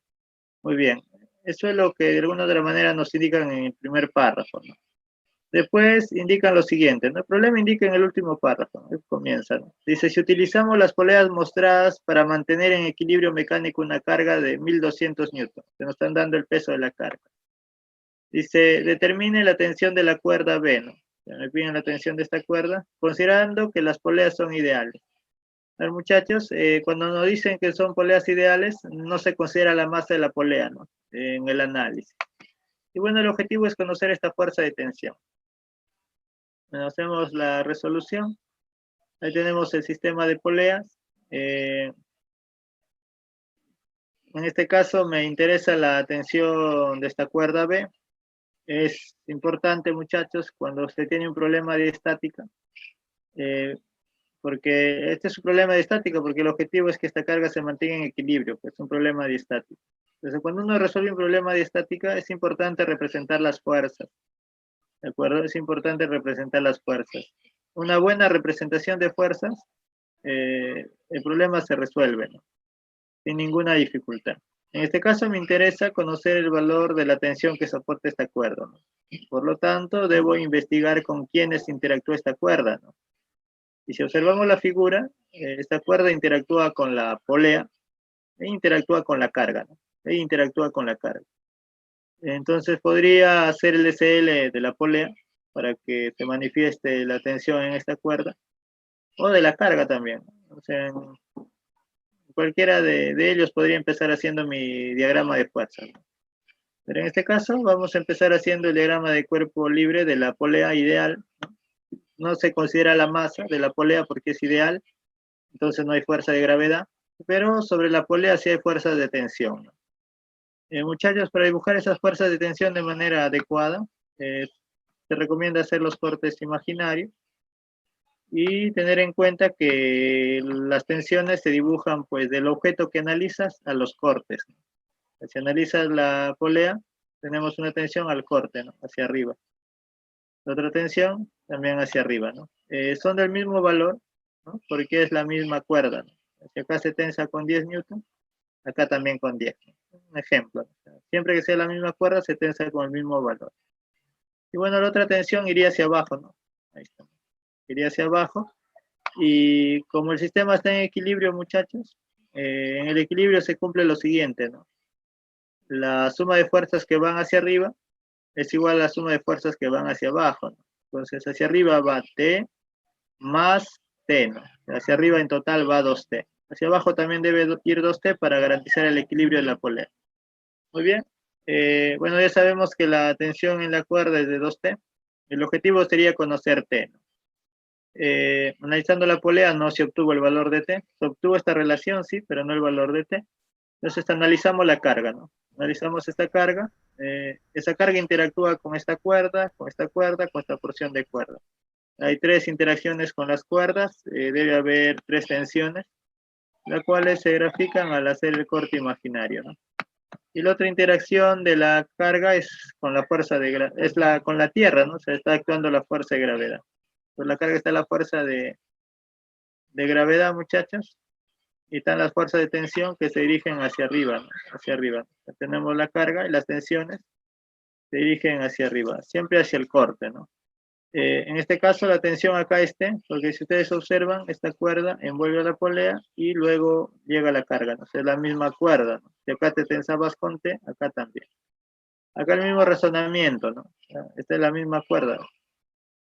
Envuelve la polea, envuelve esta otra polea y llega a atar a la carga. Si acá te tensaste con T, acá también lo mismo. Y la otra tensión es la de la cuerda B, el cual ya sabemos se tensó con 2T, ¿no? Ahí está 2T. Sobre esta carga, ambas tensiones van hacia arriba. Y hacia abajo va la fuerza de gravedad, que sería de 1200 newton, ¿no? En el equilibrio, la fuerza de gravedad coincide con el valor del peso que nos dan, ¿no? 1200 newton. Muy bien, para la carga, usamos la primera condición de equilibrio, que indica, ¿no? Que la suma de fuerzas hacia arriba es igual a la suma de fuerzas hacia abajo. Es la misma condición que habíamos indicado mentalmente para la polea, ¿no? Suma de fuerzas hacia arriba sería T más 2T, ¿no? Para la carga, todo es para la carga, ¿no? T más 2T más T. Igual a la suma de fuerzas que van hacia abajo, bueno, abajo solo va una fuerza, que sería 1200, ¿no? Bueno, ahí 4T es igual a 1200, T sale 300, y bueno, a nosotros no nos piden T, sino a nosotros nos piden 2T, ¿no? 2T, es la tensión de la cuerda B. Entonces luego se tiene lo siguiente, ¿no? 2T es igual a 600 newton, y con ello la alternativa al problema 7 es la alternativa C, ¿no? 600 newton es la tensión en esa cuerda, ¿no? Bien, muchachos, esa es la solución del problema 7. No sé si hay alguna duda, alguna consulta referente a ese problema.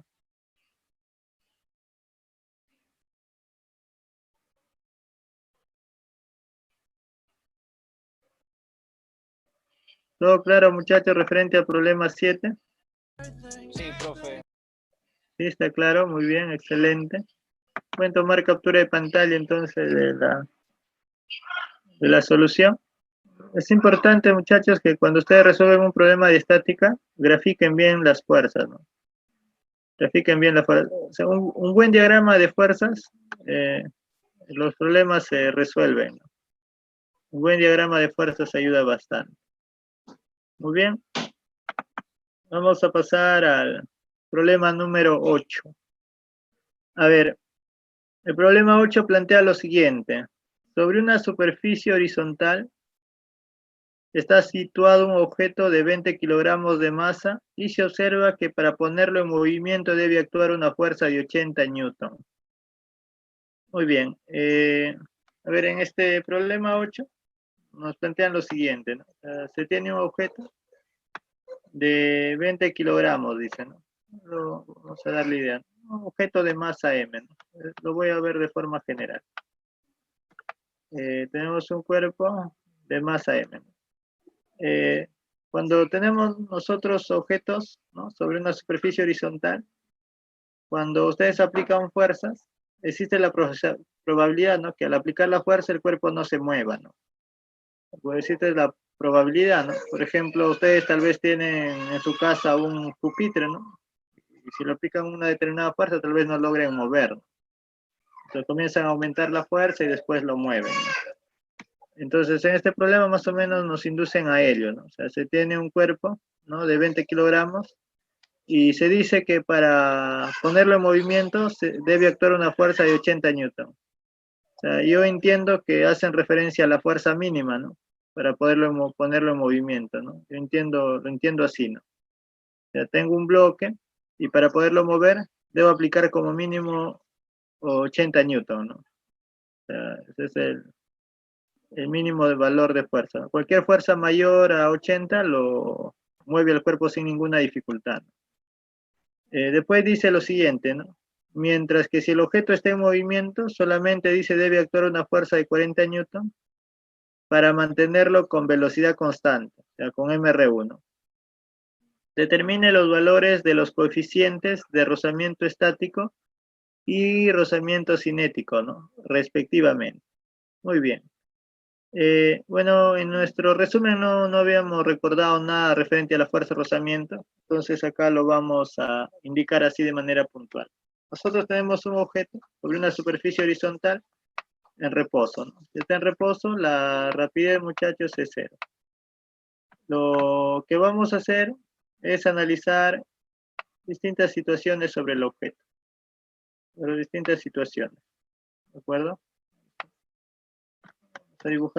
Vamos a analizar distintas situaciones para recordar, ¿no?, qué es lo que debemos usar para resolver este problema. A ver, voy a considerar por acá el objeto de masa M, está en reposo. Mi objetivo es moverlo, y para moverlo le voy a aplicar una fuerza. Voy a aplicar una fuerza de 30 newton, ¿de acuerdo? 30 newton. Le aplico una fuerza de 30 newton, ¿de acuerdo? Pero resulta que mi cuerpo no se mueve. Mi cuerpo sigue con velocidad 0. Le apliqué la fuerza, pero no lo logré mover. En vista que no se mueve con 30, le aplico una fuerza mayor. Le aplico una fuerza más grande. ¿De acuerdo? Le aplico una fuerza más grande. Y resulta que a pesar que lo aplico una fuerza más grande, una fuerza F más grande, resulta que mi cuerpo tampoco se mueve, ¿no? ¿Listo? O sea, no se mueve, pero lo que sí pasa es que mi cuerpo comienza, no sé, a temblar, ¿no? O sea, tendencia al movimiento. Hay una tendencia al movimiento, ¿no? En ese caso, cuando el cuerpo comienza a querer ya resbalar, en tendencia a moverse, a ese estado se llama movimiento inminente, ¿no? A punto de moverse, pues, ¿no? Ahí está, ¿no? A ese estado de ahí, muchachos, se le llama movimiento inminente, ¿no? Ahí está, ¿no? El estado de movimiento inminente, o sea, el cuerpo está a punto de resbalar. Lo que sí sabemos es que al aplicar una fuerza de 80 newton, el cuerpo sí se mueve, ¿no? O sea, yo le aplico una fuerza de 80 newton y mi cuerpo ya comienza a deslizar, ¿no? O sea, comienza a resbalar. Y hay una condición, ¿no?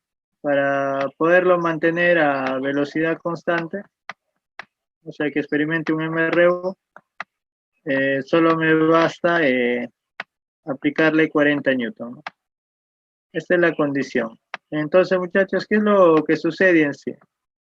Lo que sucede en sí es lo siguiente. Yo cuando aplico esta fuerza de 30 newton, el cuerpo no se mueve, o sea, no desliza sobre la superficie porque hay una fuerza que lo impide. Esa fuerza que impide ese deslizamiento es la fuerza de rozamiento estática, la cual para garantizar el equilibrio estaría tomando el valor de 30, porque el equilibrio dice, ¿no? Fuerzas a la derecha igual a fuerzas a la izquierda. Entonces yo aumento la fuerza, aumento tanto mi fuerza, aumento tanto mi fuerza, que lo dejo a punto de moverse, o sea, mi cuerpo está a punto de resbalar. Todavía no resbala, o sea, mi velocidad sigue siendo 0, pero está a punto de resbalar. Ya, en esa situación, actúa mi fuerza de rozamiento, pero estática máxima. Estática máxima. Esa fuerza estática máxima es la que está actuando ahí. ¿De acuerdo? Yo hago que esta fuerza tome el valor de 80 y mi cuerpo ya comienza a resbalar. Cuando comienza a resbalar, mi fuerza de rozamiento que actúa es la rozamiento cinética, ¿no? O sea, ya no es la estática porque ya hay deslizamiento ya. Entonces ahí comienza a actuar la fuerza de rozamiento cinética, ¿no? Como mi cuerpo ya adquirió movimiento, progresivamente yo puedo disminuir este valor, ¿no? Hasta que llega a 40. Mientras como mi cuerpo ya adquirió movimiento, si yo voy disminuyendo el valor de la fuerza, mi cuerpo sigue moviéndose por inercia, ¿no? Sigue moviéndose por inercia, hasta que mi fuerza lo reduzco hasta 40, ¿no? Cuando lo reduzco a 40, mi fuerza de rozamiento sigue actuando sobre el cuerpo, ¿no? Sigue actuando, ¿no? Pero cuando la fuerza es 40, yo voy a permitir que mi cuerpo se mueva a velocidad constante, ¿no? Muy bien, a nosotros nos piden determinar los coeficientes de rozamiento. Lo que debemos tener en cuenta es lo siguiente, ¿no? Que esta fuerza de rozamiento estática es el coeficiente de rozamiento estático por el valor de la fuerza normal. Esta fuerza de rozamiento cinética se calcula así, ¿no? Coeficiente de rozamiento cinético por la fuerza normal. Entonces, para resolver este problema, lo que nosotros debemos conocer es el valor de la fuerza de rozamiento cinética y la normal, y conozco mi coeficiente cinético. Y aquí conocer el coeficiente de rozamiento, la fuerza de rozamiento estática máxima y la normal, y con eso calculo mi mu estático. Muy bien. Entonces, esos dos valores debemos conocer, muchachos. Muy bien. Pero en el caso de la fuerza de rozamiento cinética, esto sí es directo porque un movimiento a velocidad constante es equilibrio, pues, ¿no? Ese equilibrio, derecha e izquierda son iguales, ¿no? Esta fuerza se conoce. El análisis está acá para determinar el valor de esta fuerza. Ahí está el análisis. Y ahí lo que yo indicaba, ¿no? Esta fuerza debe entenderse como la fuerza mínima para poner en movimiento el cuerpo. Así debemos entenderlo, ¿no? Porque acá dice, ¿no? Se observa que para ponerlo en movimiento debe actuar una fuerza de 80 newton mínimo, tendría que decir, ¿no? Mínimo, ¿no? Porque así como está, yo puedo entender que si lo aplico 60, también tal vez se mueve, ¿no? No me da condición. O sea, tienen un ropero, ¿no? Y lo aplican 100 newton y lo mueven, lo pueden aplicar 120 y también lo mueven. no hay problema. Entonces, el problema yo creo que deberían especificar eso, ¿no? Dice, sobre una superficie horizontal está situado un objeto de 20 kilogramos de masa y observa que para ponerlo en movimiento debe actuar como mínimo una fuerza de 80 newton, ¿no? Como mínimo, ¿no? Yo lo entiendo así, ¿no? Entonces, si la fuerza mínima para ponerlo en movimiento es 80 newton, entonces cualquier fuerza que se aproxime, ¿no?, a 80 dejaría el cuerpo en movimiento inminente, ¿no? O sea, yo podría plantear acá lo siguiente, ¿no?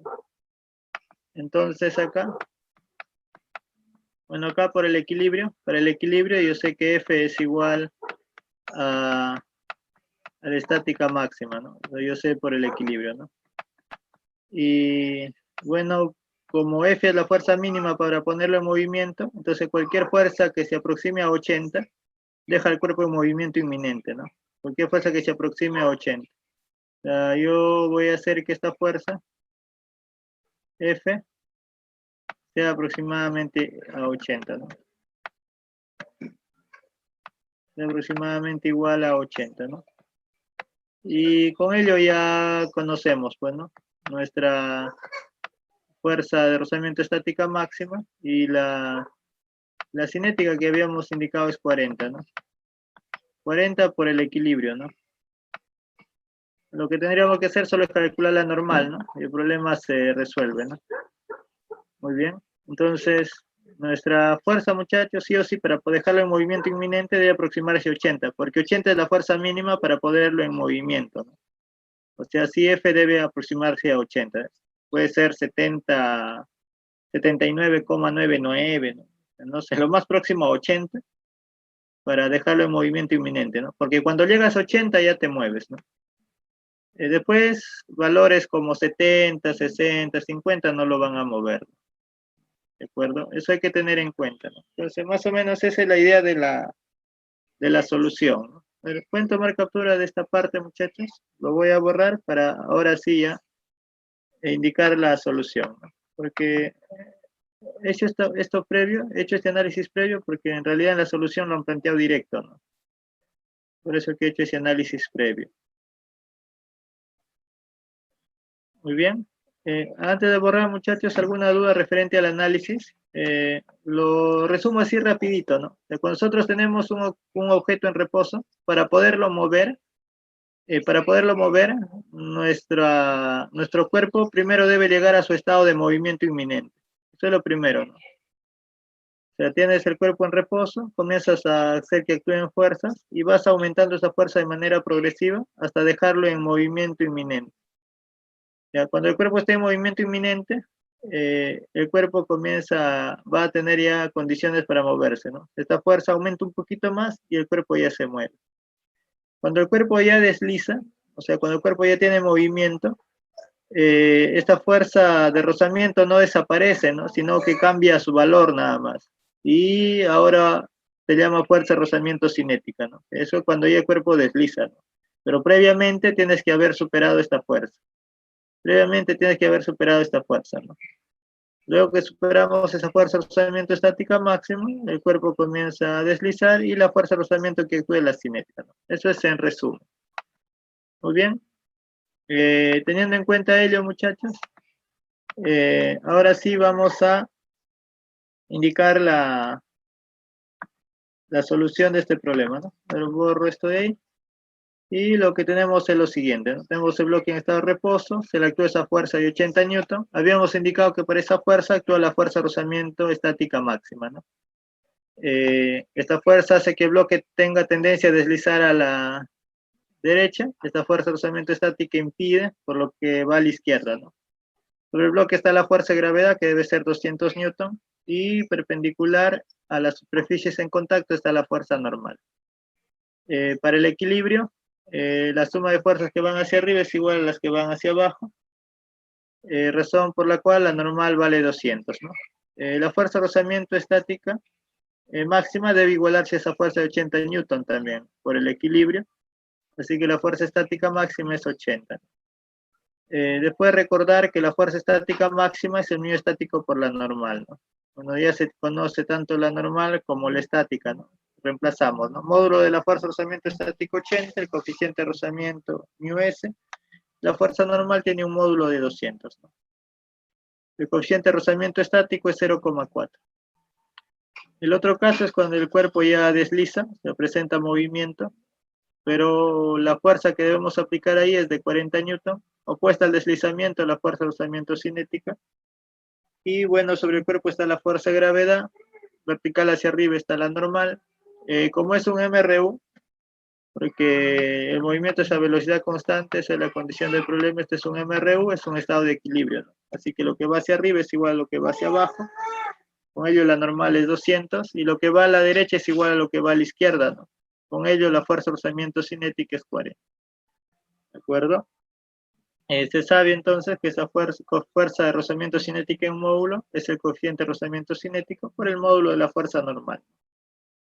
Reemplazamos valores, sería 40 para la fuerza de rozamiento cinética, mu sub k el coeficiente y 200 el valor de la normal. Bueno, 0,2 saldría la respuesta, ¿no? Sería 0,4 y 0,2, ¿no? Alternativa, la C, muchachos, al problema 8. Muy bien, excelente, muy bien. Muy bien, muchachos, ¿alguna consulta referente al problema 8? ¿Todo claro referente al problema 8? No, para indicar la solución ya del problema 9. Muy bien, todo bien, excelente. Entonces, avanzamos. Problema 9. El problema 9 dice lo siguiente, ¿no? Se muestra una esfera homogénea y lisa de 200 newton de peso en equilibrio, ¿no? Determine la diferencia entre los módulos, ¿no? De las reacciones del plano inclinado y la pared, ¿no? Se me piden la resta, ¿no? De la reacción en A menos la reacción en la pared, o viceversa, ¿no? Vamos a ver. A ver, veamos acá, se tiene ahí la esfera que está en contacto con el plano inclinado y en contacto con la pared y bueno, interactuando con la tierra, ¿no? Vamos a hacer su diagrama de cuerpo libre teniendo en cuenta que la esfera está en equilibrio, ¿no? A ver, sobre la esfera debe estar actuando la fuerza de gravedad, que es en este caso de 200 newton, y bueno, debe estar actuando la reacción también del plano, que es perpendicular hacia la esfera, de acuerdo, perpendicular porque la esfera es lisa, ¿no? Si no fuera lisa debería tener cualquier otra dirección, ¿no? Pero como es lisa, esa reacción en A es perpendicular ahí a las superficies en contacto. Lo vamos a llamar reacción en A. Además debe ser concurrente con la fuerza de gravedad, ¿no? Porque está en equilibrio mecánico. Ahora la pared también ejerce una fuerza perpendicular hacia la esfera, dado que la esfera pues es lisa, ¿no? O sea, siempre que las superficies sean lisas, la fuerza de reacción es perpendicular a las superficies de contacto, ¿no? Perpendicular a las superficies de contacto, ¿no? En ese caso, muchachos, ahí está la reacción en B, y también concurrente con la fuerza de gravedad, ¿no? Para el equilibrio. Muy bien, ahí se tienen esas tres fuerzas sobre la esfera. Cuando se tienen tres fuerzas, lo que se realiza es un triángulo de fuerzas, ¿no? Y teniendo en cuenta lo que nos piden, ¿no? Nosotros nos piden la resta de módulos, ¿no? Se necesita el valor de la reacción en A, el valor de la reacción en B y restar. Muy bien, como son tres fuerzas sobre la esfera, construimos nuestro triángulo de fuerzas, ¿no? De la reacción en A, esta es la fuerza de gravedad vertical hacia abajo que vale 200 y cerrando la figura debe estar la reacción de la pared sobre la esfera, ¿no? Que lo hemos llamado reacción de B, ¿no? Muy bien, ahí forman el triángulo de fuerzas, el ángulo de ahí es 90 grados, falta determinar un ángulo agudo y el problema se resuelve, ¿no? En este caso el ángulo, muchachos, sería de 53, ¿no? La reacción por la horizontal forma 53, ¿no? Eso es fácil de determinar. Este angulito de acá, muchachos, es 90, pero el de acá sería 37, ¿no? Ahí sería 37, y como acá es 90, lo que falta para llegar a 37 a 90 es el 53. Así que la reacción con la horizontal es 53. Muy bien, es 53. Y bueno, acá recordar el triángulo notable de 37 y 53, ¿no? 53 se le debe poner un 4 por algo, ¿no? O sea, ese 200 es un 4 por 50, ¿no? La reacción en B tiene que ser 3 por 50, entonces. Y la reacción en A, 5 por 50, ¿no? O sea, estamos recordando acá, ¿no? 3, 4, 5. Muy bien, con ello ya se conoce la reacción en A y la reacción en B, ¿no? La reacción en A es 250, la reacción en B es 150 y procedemos a hacer la resta. Esto sale, muchachos, 100 newton. ¿De acuerdo? Esta es la solución del problema número 9. ¿Hay alguna consulta, muchachos, referente a esta solución? El problema 9. ¿Se logra entender la solución?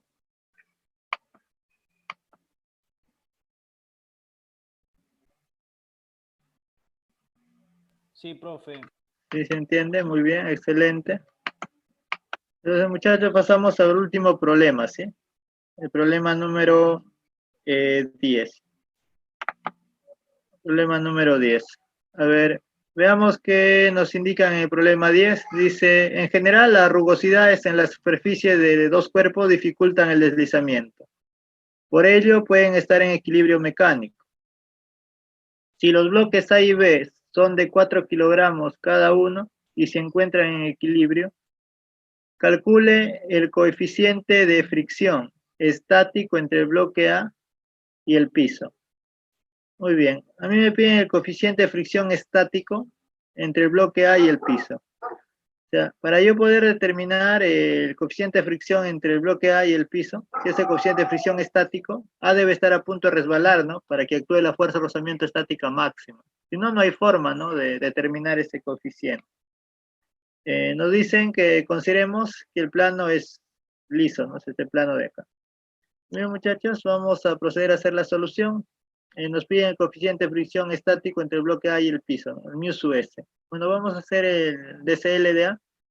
Sobre A debe estar actuando la fuerza de gravedad, que es 40, porque a nosotros nos dicen que ambos bloques tienen la masa de 4 kilogramos. Para calcular la fuerza de gravedad multiplicamos, ¿no? 4 por 10.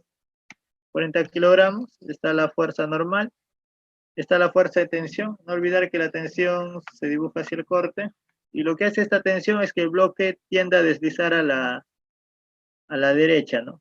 Muy bien. Hay una fuerza que lo impide, que es la fuerza de rozamiento estática, pero como yo quiero calcular este coeficiente de rozamiento estático, la fuerza de rozamiento estática debe ser la máxima, ¿de acuerdo? La máxima para poder calcular, pues si no, no se va a poder, ¿no? Eso quiere decir que el bloque está a punto de deslizar, ¿de acuerdo? Está a punto de deslizar. Entonces ahí la fuerza de rozamiento estática es la máxima posible, ¿no? Entonces, para el equilibrio del bloque A, se tiene, ¿no? Suma de fuerzas hacia arriba igual a las que van hacia abajo, lo cual me permite afirmar que mi fuerza normal tiene un módulo de 40. Fuerzas que van a la derecha es igual a las que van a la izquierda, lo cual me permite afirmar que mi fuerza de rozamiento estática máxima es igual a la tensión, ¿no? También debemos tener en cuenta que la fuerza de rozamiento estática máxima es el mu estático por la normal, ¿no? El mu estático por el módulo normal vale T. No reemplazo el valor de la normal y me queda así, ¿no? El mu estático por 40 me da T. O sea, yo puedo determinar este valor si es que conozco T. Para calcular T, analizamos el bloque B. DCL del bloque B. Sobre el bloque B está la tensión. La tensión T en este caso, muchachos, por ser la misma cuerda, la tensión T. Está la reacción del plano. En este caso, la reacción debe ser perpendicular, dado que la superficie es lisa, no es dato, el plano es inclinado, es liso, entonces si es liso, su reacción es perpendicular al bloque, ¿no?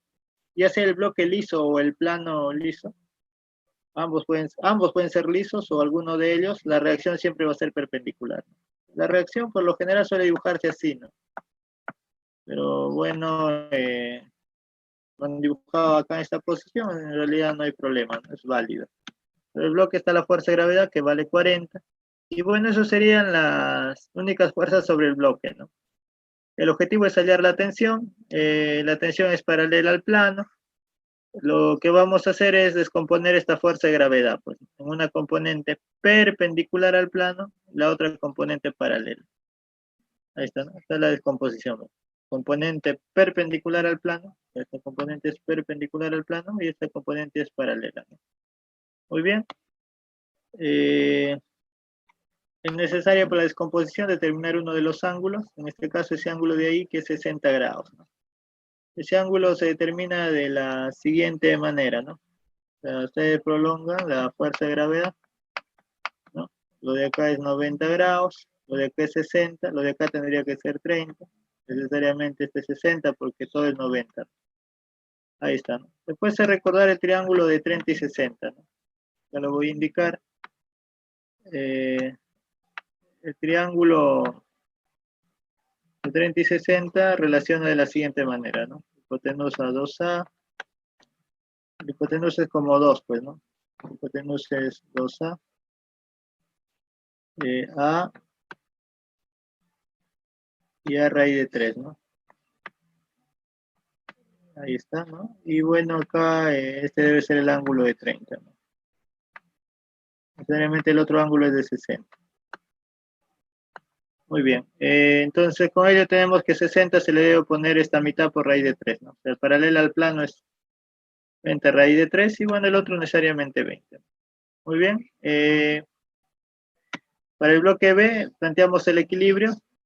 Para las fuerzas paralelas al plano, orientadas hacia arriba y orientadas hacia abajo, deben ser iguales, ¿no? Con ello mi tensión es 20 raíz de 3 y eso es igual a 2, ¿no? Bueno, el valor de 2 lo reemplazo en 1 y me queda así, ¿no? Mu estático por 40 igual a 20 raíz de 3, ¿no? Me queda raíz de 3 sobre 2, ¿no? Eso es 0,5 raíz de 3, ¿no? Alternativa a la A, muchachos, al problema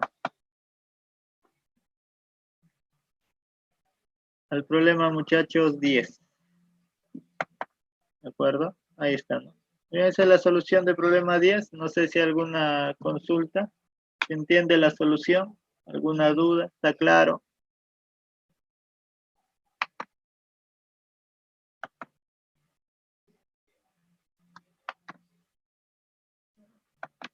¿Logra entender la solución, muchachos? La solución del problema 10. ¿Está claro? ¿Sí? Muy bien, excelente.